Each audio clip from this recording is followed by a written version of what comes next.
Hello friends, many times we have seen that in exam they are asking questions on circular tracks.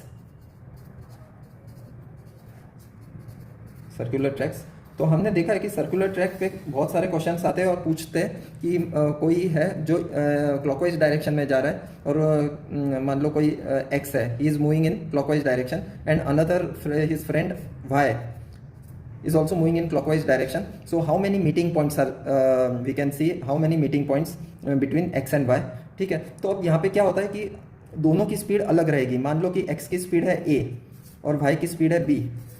ठीक है, तो ये case बन सकता है और इसका रिवर्स केस भी बन सकता है कि x क्लॉकवाइज में जा रहा है और y एंटी क्लॉकवाइज में जा रहा है, तो वो दोनों आपस में कितनी बार मिलेंगे. ठीक है, तो सबसे पहले हमको क्या करना है ऐसे सिचुएशन में, सर्कुलर ट्रैक में जब भी ऐसा क्वेश्चन आता है कि दो लोग हैं जो एक ही डायरेक्शन में जा रहे हैं या तो अपोजिट डायरेक्शन में जा रहे हैं, तो सबसे पहले तो उनकी स्पीड निकालनी है.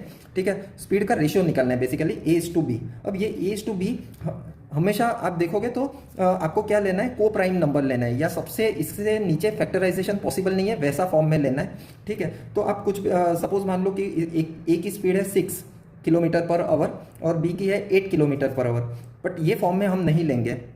2 3 ज़ा 6, 2 4 ज़ा 8, मतलब ये जो फॉर्म है उसमें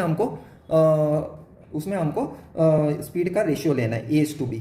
अब अगर ये both are moving in same direction, ठीक है, मान लो कि सेम डायरेक्शन है, तो ये जो a/b है उसका रेशियो सेम डायरेक्शन होगा. तो meeting points, number of meeting points अगर पूछते हैं तो यहाँ पे लिख रहा हूँ, number of meeting points is equal to a-b.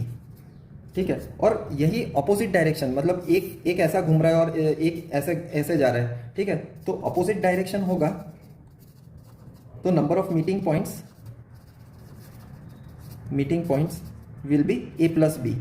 ठीक है, बस और कुछ नहीं है. आपको जस्ट स्पीड का रेशियो निकालना है, वो भी लोएस्ट फॉर्म में जो जिसके नीचे फैक्टराइजेशन पॉसिबल नहीं है. और उसके बाद number of meeting point same direction होगा तो a-b, ऑपोजिट डायरेक्शन होगा तो a+b. ठीक है, जनरली आपने देखा होगा कि सर्कुलर ट्रैक होता है तो ऑब्वियसली क्या होता है, सुबह सुबह मान लो जॉगिंग करने जा रहे हो तो अगर आप एक ही डायरेक्शन में सब लोग घूमेंगे तो मीटिंग पॉइंट्स कम रहते हैं. बट मान लो कि आप इस डायरेक्शन में जा रहे हो, क्लॉकवाइज डायरेक्शन में जा रहे हैं और कोई ऐसे हैं जो एंटी क्लॉकवाइज में जा रहे हैं, तो फिर आपके चांस है कि आपकी मुलाकातें ज़्यादा बढ़ती रहेगी. राइट, तो कभी भी आपको मीटिंग पॉइंट्स ज़्यादा करने होंगे तो ऑब्वियसली आप क्या करोगे, आप रिवर्स डायरेक्शन में जाओगे.